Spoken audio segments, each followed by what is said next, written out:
Olá a todos, bem-vindos ao terceiro episódio do meu podcast, Meia Hora à Conversa. E desta vez trouxe aqui um convidado, José Meirim, a quem saúdo por ter aceito o meu convite. Desde já, muito obrigado. E apesar de não necessitar de grandes apresentações, só fazendo um resumo, o mesmo é licenciado em Direito pela FDL, doutorado em Ciências do Desporto pela FMH, regente da cadeira de Direito do Desporto nessas duas universidades e na Nova de Lisboa, foi presidente do Conselho de Disciplina pela Federação Portuguesa de Futebol e foi membro do Conselho de Arbitragem Desportiva no TAD. Portanto, é uma pessoa já com um vasto currículo e, se me permite, teve um ano enquanto presidente do Conselho de Disciplina em 2018, que eu diria agitado, onde inclusive afirmou, e passo a citar: acusam-me de tudo, quer decida bem ou mal, mas vivo bem com isso. Hoje, e já não sendo presidente, quem é José Manuel Meirim? É o mesmo, por acaso, não há grande diferença. De todo modo, deixe-me fazer uma pequena correção, só para que fique claro em termos de docência. A docência que eu tenho de Direito do Desporto hoje em dia é na FMH, como sempre e desde o início, no âmbito da gestão do desporto, e também na Universidade Católica Portuguesa, na Faculdade de Direito, na Escola de Lisboa, e não na Faculdade de Direito, onde eu me formei, na Faculdade de Direito de Lisboa, e já não na Nova, onde tive 14 anos. Não, é o mesmo, é o mesmo. Estas afirmações são afirmações localizadas a quando o exercício de funções muito exigentes do ponto de vista de trabalho e muito exigentes do ponto de vista, eu diria mesmo psicológico, de confronto com uma área em que a comunicação tem um papel preponderante, negativo a meu ver, mas tem um papel preponderante e, portanto, em que se constroem situações, pseudo-realidades que nada têm a ver com, de facto, com aquilo que acontece. E, portanto, durante esse ano em particular, mas eu diria também nos outros, de uma forma menor ou maior, depende dos momentos, e praticamente depende do momento da competição, onde se está, onde se alcança, não é? E que competição se trata, é qualquer coisa com que temos que conviver, e é negativo, porque é sempre uma perspectiva muito forte daquilo que é hoje um verdadeiro poder na sociedade atual, seja na área do desporto, seja em outras, que é a área da comunicação. E, portanto, a área da comunicação forja claramente situações que não correspondem à verdade e que, à força da repetição, acabam por ter algum espectro, digamos, de alcance junto de diversos públicos, sejam os adeptos próprios do clube, seja, em geral, a comunidade desportiva que acompanha o fenómeno, seja o futebol, seja o outro. E, portanto, isso é basicamente o que sucedeu com alguma força ou alcance, já não recordava que isso tinha sido em 2018, mas em 19 foi menos, ou em 20, ou em 16, ou em 17, mas isso é qualquer coisa que alguém que exerce aquele tipo de funções, ou outras, não necessariamente estas, não é? Mas que tem alguma responsabilidade no domínio de competições esportivas, ou no domínio da banca, ou no domínio económico, ou no domínio político, tem que viver com elas, e de alguma forma, como eu dizia, portanto eu reafirmo, podem-me acusar de tudo, no caso era isso, não é? Eu nunca tive tantos clubes na minha vida de que fosse adepto na altura, não é? E continuo a ter. E agora não, portanto, agora há de facto uma mudança relativamente estrutural na minha vida que passa um bocado pelo não estar permanentemente em foco, não é? Com maior ou menor violência, com maior ou menor agrado durante os 4 anos em que tive. E portanto, a minha vida, nesse aspecto, só nesse aspecto, revela-se relativamente mais calma. Claro. E um tema que achei muito interessante e que infelizmente não se dá tanto ênfase como deveria, pois eu considero que é um problema grave, foi algo que José Meirim abordou no dia 30 de maio, no Jornal Record, numa crónica à qual chamou discriminação em razão do sexo. Afirma que durante uma formação a árbitras do futebol, as mesmas revelaram insultos sexistas no inquérito. Como é que isso aconteceu? Isso foi exatamente o primeiro ano, nos primeiros 2 meses de exercício de mandato. Portanto, nós fomos eleitos para 16-20 e logo 16-20, isso foi em junho, salvo erro, de 2016, e logo aí eu fui convidado para participar numa série de cursos de formação de árbitros, no fundo, transmitir aos árbitros, e a todos os árbitros, foram todos os árbitros, desde a primeira à segunda liga, até ao futsal e até, digamos, às árbitros da parte de futebol feminino também, portanto foi o espectro total dos árbitros da Federação Portuguesa de Futebol, ou da modalidade de futebol, dito de outra forma, e portanto isso foi algo que eu entendi fazer, e basicamente pedi então ajuda ao membro do Conselho de Arbitragem, a senhora, que ainda lá está, cujo nome eu não me recordo, embora tenha sido minha aluna, e quando é minha aluna eu basicamente esqueço-me dos nomes dos alunos, trato-os basicamente por alcunhas ou alguma outra referência pessoal, mas a verdade é que eu pedi a ela que de alguma forma me obtivesse, antes da formação, alguns dados sobre aquilo que as árbitras em campo ouviam, particularmente proveniente dos adeptos ou dos assistentes do jogo. Isto porque, vindo do passado, e portanto quer o regulamento disciplinar da Liga, quer o regulamento disciplinar da Federação Portuguesa de Futebol, que era aquilo que interessava, pois não há competições profissionais feminino, futebol feminino, o foco tinha sido sempre, quando se falava em discriminação, o foco tinha sido sempre aquele que é mais óbvio, mais claro, mais comunicacional, se quiser, outra vez, que era o racismo, não é? A diferenciação com base na raça e, eventualmente, acompanhado, talvez, da xenofobia. Mas era a raça, e mantém-se, digamos, essa. E quanto às árbitras, em geral, e, portanto, as normas são normas abrangentes, do ponto de vista disciplinar, e afastam, portanto, qualquer tipo de discriminação, em qualquer função de qualquer critério, seja a raça, o sexo, a orientação sexual, por aí afora, e, portanto, eu predispus-me a percorrer esse caminho sem antes procurar saber o que é que as árbitras, de facto, ouviam durante os jogos, como os árbitros ouvem, e aquilo que era diferente relativamente a elas. E, portanto, esse trabalho foi, de facto, um trabalho que foi feito depois por iniciativa dessa membro do Conselho de Arbitragem, que antes da formação faz uma espécie de inquérito às árbitras para que elas possam responder o tipo de ofensas, insultos que durante os jogos acabam por ser objeto ou alvo, e esse pacote basicamente veio a demonstrar aquilo que eu já pressentia e para o qual, do ponto de vista do tratamento discriminatório ou do combate e prevenção ao tratamento discriminatório, não tinha sido ainda dada atenção, como eu digo, por um excesso de focalização na matéria importante, naturalmente, da raça. E veio, de facto, esse conjunto de observações, quase todas as árbitras, digamos, acabavam também por ser insultadas, não só duplamente insultadas, não só por aquele tipo de insultos que recebem os árbitros em geral, seja masculino, seja feminino, não é? Ladrão, por aí afora, o que é que seja, mas com um espaço particular próprio, claramente sexista, discriminatório, que apontava, vai para casa, o teu lugar é fazer cozer meias, o teu lugar é preparar a comida para os teus filhos e para o teu marido, e outras coisas do tipo, outras muito mais graves do que estas, naturalmente, que surgem no desenrolar das competições, provindo fundamentalmente dos adeptos, como eu digo, e dos assistentes ao jogo, mas também de membros ligados à organização de qualquer clube que o seja, em este tipo de reações, digamos, a qualquer tipo de arbitragem que, no seu entender, é mais negativa. Portanto, passam claramente o espaço da liberdade de expressão e acabam por entrar noutra área. E, portanto, isso revelou isso, e a partir daí, o Conselho de Disciplina que eu presidi acabou por ter muita atenção a esses aspectos, também esses, relativamente aos outros, e deu-se um novo enfoque que até aí não era dada atenção, basicamente ficava-se com aquela reação mais primária, se quiser, do racismo, e todas as outras fontes de discriminação, nomeadamente esta, acabavam por ficar um bocado esquecidas e ditas quase como que faz parte da linguagem do futebol, faz parte da linguagem do desporto e, portanto, olha, deixa andar. Tanto essas como outras em que nós apostamos claramente, em termos de combate, as afirmações homofóbicas, que também tivemos vastos exemplos ao longo desses 4 anos. Mas afinal, no fim, de quem é a culpa nisto tudo?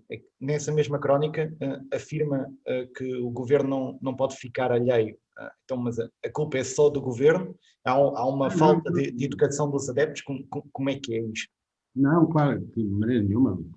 Isto é, de maneira nenhuma, o governo, ou o Estado, se quiser, para não particularizar neste governo, portanto, eu já ando nisto há cerca de 30 anos, ou mais de 30 anos, no final da década de 80, e a relação do Estado, e portanto de múltiplos governos e de múltiplas Assembleias da República, é uma relação com o desporto e com as patologias do desporto, praticamente, ou essencialmente com isso, muito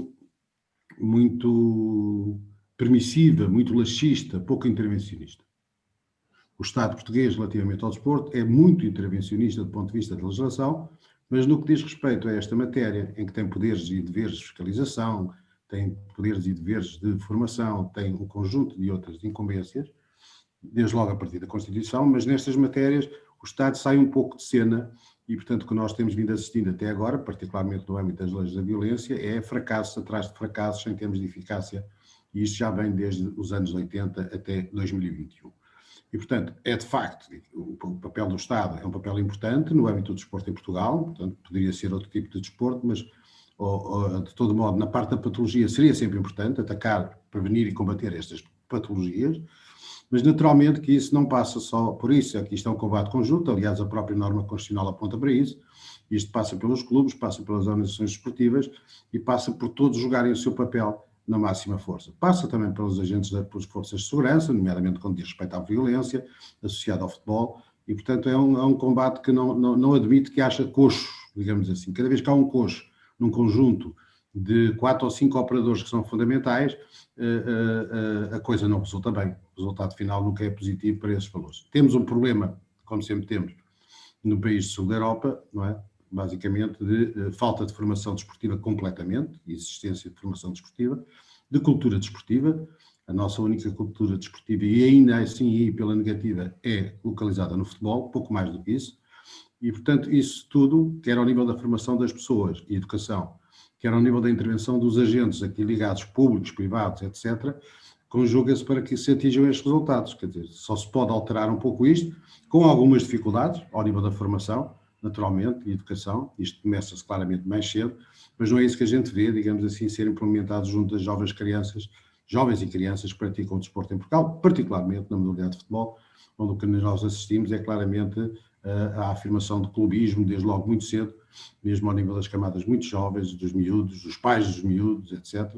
E isso acaba por se refletir mais tarde, quer dizer, no qual em que a gente está e estaremos durante muito tempo. Portanto, é uma luta contínua e que deve congregar todos aqueles que podem participar e devem participar nessa luta. Isso não sucede em Portugal.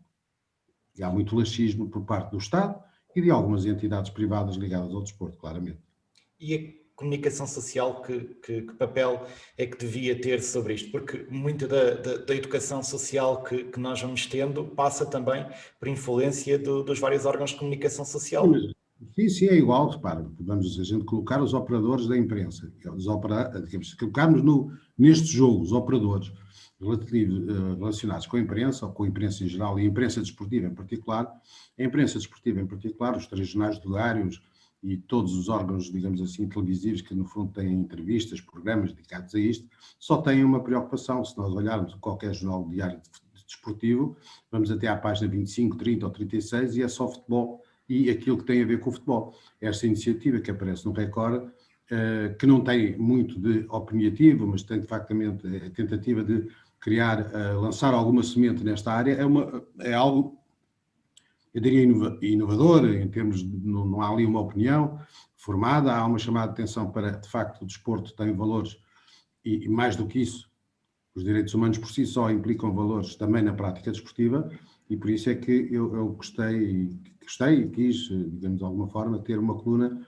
que tivesse apenas este lado, preocupar-me com questões que tenham a ver com os direitos humanos, que é algo que, no fundo, acaba também por ser muito deixado para trás e é uma coisa que está naturalmente em todo o mundo, em cima da mesa, por todo o tipo de organizações públicas e privadas ligadas ao desporto. A imprensa corre o caminho daquilo que vai deformando aquilo que já está deformado, certo? Basicamente é isso, não é? A gente tem 30 e tal páginas no jornal, depois temos mais 20 e tal no outro jornal, em que é futebol da primeira a não sei quantas, até à 36ª, à 35ª, esmiuçando todos os problemas, complicações, dúvidas, questões, lutas fratricidas no âmbito do futebol, e depois dedica 2 ou 3 páginas às outras modalidades e fecha, digamos assim, com a última página. E, portanto, andamos nisto, todos nós andamos um pouco nisto, numa bolha muito ligada ao futebol, em que se discute tudo e mais alguma coisa dia a dia, sempre à procura de qualquer tema que seja polémico, que se reverta, para acicatar e continuar, digamos assim, bem acesa esta chama que existe nos próprios adeptos e no próprio público, não é? Não é um círculo vicioso difícil de combater e, portanto, é uma luta que, não sendo uma utopia, se deve impor e deve-se tentar arranjar um espaço de afirmação de outros valores. Mas realmente aquilo que diz faz-me todo o sentido e é verdade. E olhando até para o local do jornal onde vem apenas na página 25 desse jornal, a verdade é que quando há algum caso no futebol que seja extrapolado a nível nacional, e hoje em dia as redes sociais ajudam muito mais a difundir isso, como é um caso de racismo que referiu.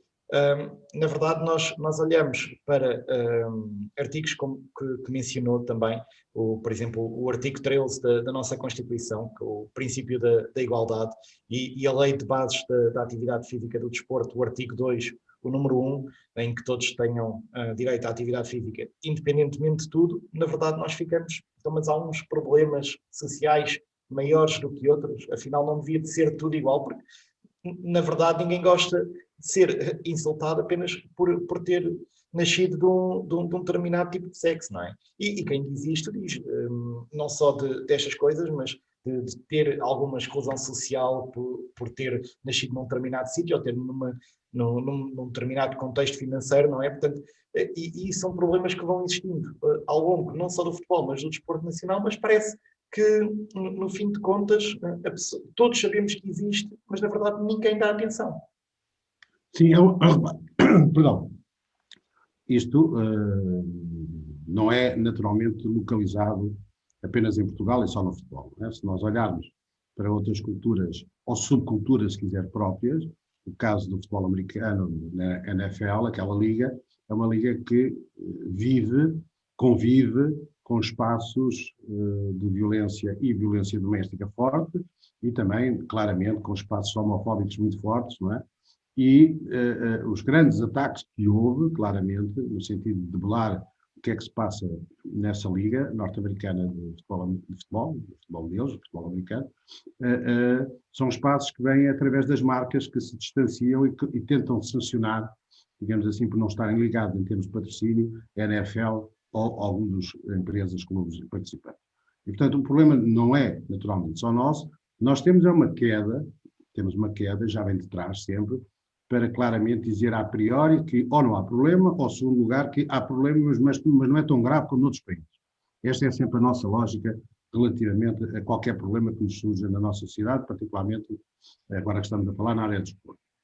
E depois há toda uma convivência, cultura própria, próxima, não é? Que a gente vai assistindo ao longo destes últimos anos, portanto, com algumas brechas felizes a acontecerem, que é de que o futebol é para um homem branco, é para um homem heterossexual, e não é claramente para... Não é, o futebol não é uma coisa de mulheres, o futebol não é uma coisa de homossexuais, portanto, isto tudo existe, sempre existiu e continua a existir. A gente tem visto algumas declarações impressionantes ao longo destes 30 anos, pelo menos, que eu ando a acompanhar isto, de agentes esportivos e treinadores responsáveis neste sentido lato de técnica desportiva, que acabam um pouco e claro por dizer esta mesma coisa, não é? E vê-se todos os passos que se dão, mesmo fora daqui, não é?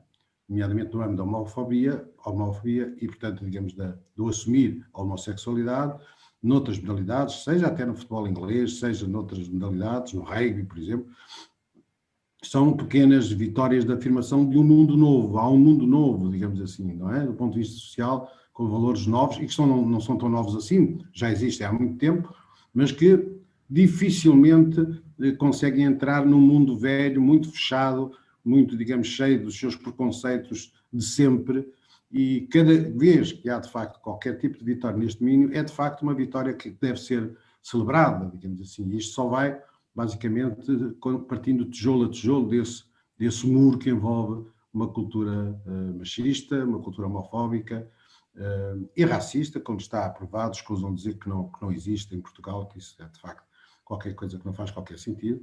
Ainda há pouco tempo houve um estudo patrocinado, inclusive, e participado pela Federação Portuguesa de Futebol e da Liga, pela Amnistia Internacional, delegação portuguesa. Portanto, existe, tudo isso existe, e, portanto, qualquer coisa que a gente possa fazer para quebrar, digamos, um tijolo desse muro é muito significativo, mas a pessoa tem que dar um salto em frente. E repare que não é fácil para um praticante esportivo, não é fácil, claramente, para um praticante esportivo, jogar mão de qualquer denúncia relativamente àquilo que aconteceu.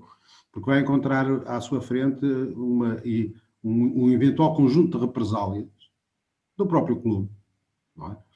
Ou das próprias organizações esportivas, se for para além do clube ou cidade esportiva, e não é fácil, portanto, assumir, e isso vê-se também nas questões relacionadas ao match fixing, não é fácil esta ideia de, para aquele que está a sentir, o praticante, denunciar, porque há provas fora do quadro, digamos, até português, de que das pessoas que o fazem acabam por ser contratos protegidas no futuro, não é? Relativamente à obtenção de um novo contrato ou de uma mudança para outro clube, o que há suspeitas de que ele venha a fazer o mesmo e denunciar situações impróprias, incorretas, e isso não é bem visto, digamos assim, pelo status quo. Por outro lado, ficou um aspecto interessante e que eu tive a oportunidade de falar nisso, ou pelo menos referir isso numa crónica no Público, que é a comunicação social outra vez e o papel dela. Eu assinalei no Público aquilo que foi, no final do campeonato, da Primeira Liga, todos os jornais desportivos, num dado dia, dedicavam a sua atenção, os jornais desportivos e a imprensa desportiva em geral, ou pelo menos a parte desportiva da imprensa genérica também, televisões, rádios. O problema que subsistia sobre se 2 treinadores de futebol, perdão, iriam estar ou não presentes num jogo. No caso concreto era o treinador do Futebol Clube Porto e no outro lado era o treinador do Sporting Clube Portugal. Tinham sido suspensos disciplinarmente e, portanto, havia recurso ao notado ou ali, e o grande tema era, de facto, se um ou os dois estariam ou não impedidos de estar no banco no próximo jogo, e nesse mesmo dia teve-se conhecimento, pelos mesmos jornais e por outras notícias, da decisão do caso Marega, que é, digamos assim, um dos expoentes de referência relativamente ao racismo do futebol em Portugal. E os jornais não lhe deram atenção nenhuma. Ou seja, se a gente reportar atrás, ao momento em que houve o caso Marega, todas aquelas situações e distúrbios e insultos racistas que surgiram em determinado jogo, Guimarães-Porto, salvo erro, nessa altura não houve nenhum espaço comunicacional que não dedicasse todas as baterias à situação do caso Marega, fazendo todo o conjunto de críticas, assinalando a gravidade dos factos. Portanto, houve uma hecatombe nacional relativamente ao caso Marega quando surgiu. Quando há a decisão disciplinar, pelo menos no caso Marega, é como se não tivesse existido praticamente no âmbito dos jornais. Portanto, e antes ter sido apanhada por um grande tema que era se os 2 treinadores de futebol estariam presentes no próximo jogo. E, portanto, isto dá uma ideia clara, digamos, dos valores e desvalores com que funciona a comunicação em geral ligada à parte do desporto, eu diria à parte do futebol, não é? O caso Marega teve a sua importância quando nasceu, bora lá, um grande eco, um grande espaço, etc. Quando foi resolvido, pelo menos numa primeira instância, já não interessa, já não há sangue, já não há nenhuma referência. O que interessa exatamente hoje é se amanhã o Ruben Amorim ou o Sérgio Conceição vão estar no banco quando nos jogos têm que enfrentar para o Campeonato Nacional. E, portanto, não é fácil trabalhar, digamos assim, ou lutar neste ambiente. Claro.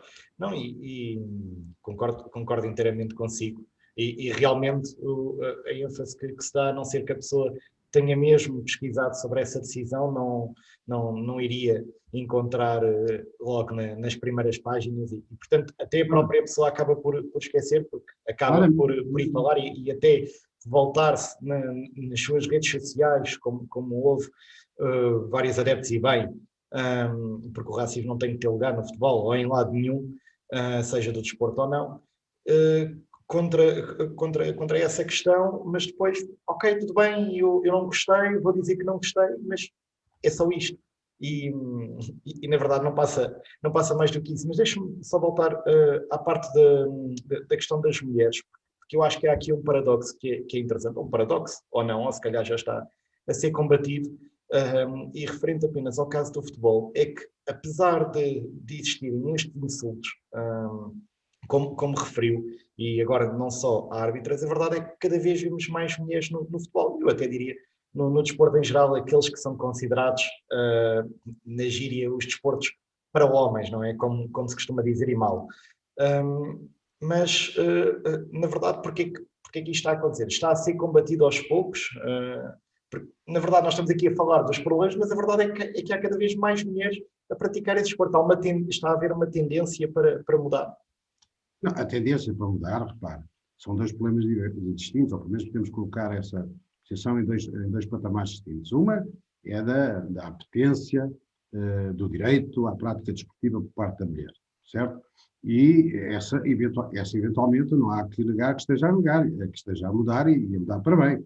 A nossa decalagem de participação desportiva feminina é enorme relativamente à masculina e, portanto, estaremos sempre a bater recordes relativamente ao passado, ou se quiser, as experiências como na Noruega, ou Dinamarca, Finlândia, Suécia. A gente está sempre a bater recordes, porque a nossa taxa, digamos assim, era bastante baixa e estamos sempre a bater recordes. E, portanto, isso é um sinal positivo daquilo que é este exercício desse direito à prática desportiva também pela mulher, mas que ainda está muito aquém. E então, se vamos para outros patamares, como de direção ou lugares dirigentes no âmbito das federações esportivas ou de clubes, ainda está muito aquém daquilo que é devido, digamos assim, ou seria devido pela própria participação da mulher na comunidade esportiva. Portanto, mas aí, ainda bem que sim, agora vamos sempre bater recordes, porque a nossa taxa é tão baixa e continua a ser baixa, que vamos sempre estar a ter recordes. A outra questão tem a ver, de facto, com o exemplo prático que tivemos aqui a falar das árbitras, e isso eu perguntei-lhes, eu lembro, claro, por acaso lembro que no início da edição de formação eu dizia-lhes que eu não percebia, às vezes, como que provocando, não é? Não percebia como é que alguém quer ser árbitro, e a elas particularmente não se percebia como é que alguma mulher queria ser árbitra de futebol, não é?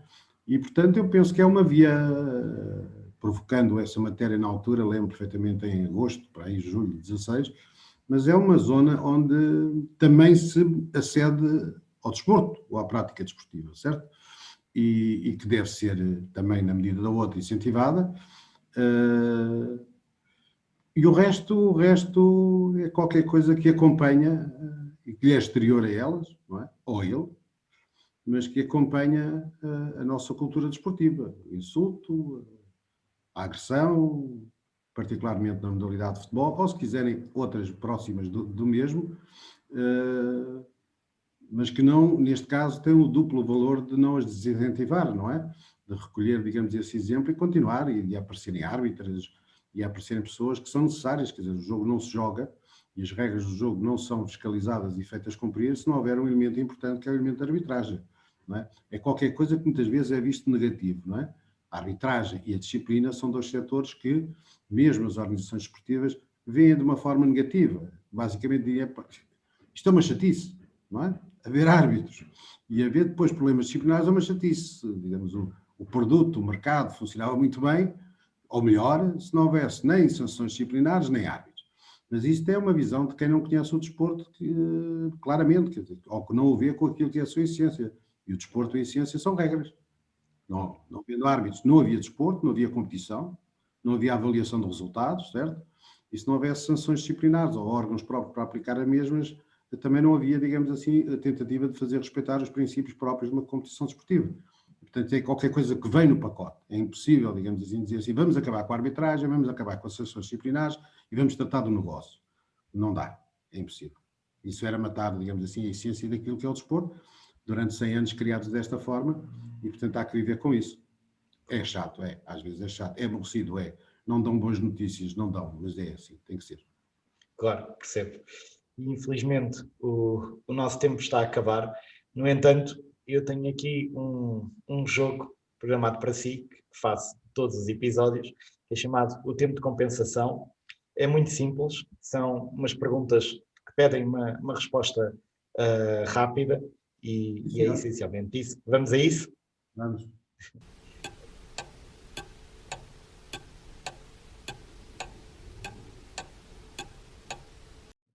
Então, a minha primeira pergunta é se alguma vez conheceu alguém que desistisse da prática desportiva por atos de discriminação.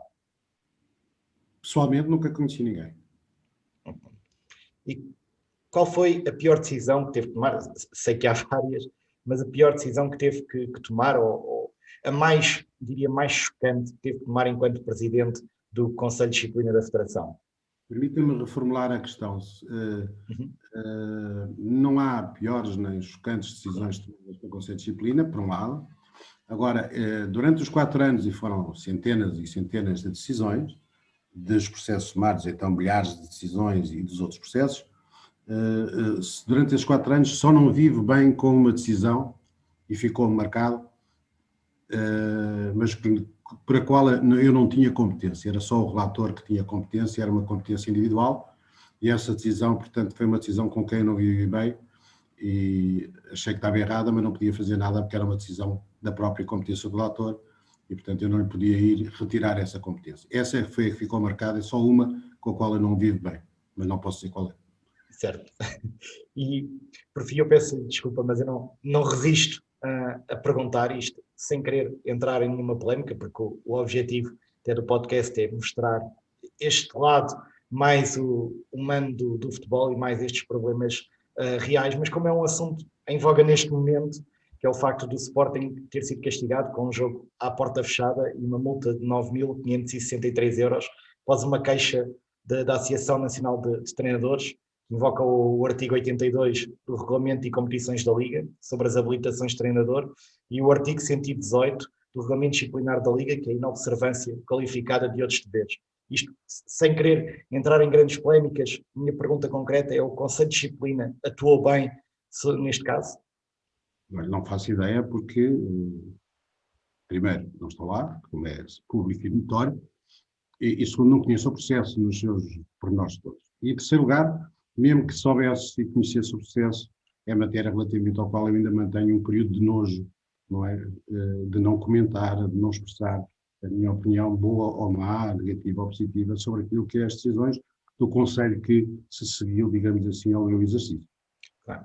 E por fim, uma última questão, já que estamos sempre a dizer que o futebol fora das 4 linhas deixa muito a desejar, muito pelas polémicas que temos, maus árbitros, a questão do treinador, se vai ou se não vai, se é falta, se não é falta, nós discutimos muito isso cá em Portugal, mas do seu ponto de vista pessoal e andando já no desporto há 30 anos, se lhe perguntasse 3 coisas que mudaria de caras no desporto e incisivamente no futebol nacional, quais é que mudaria logo, se pudesse mudar de todo?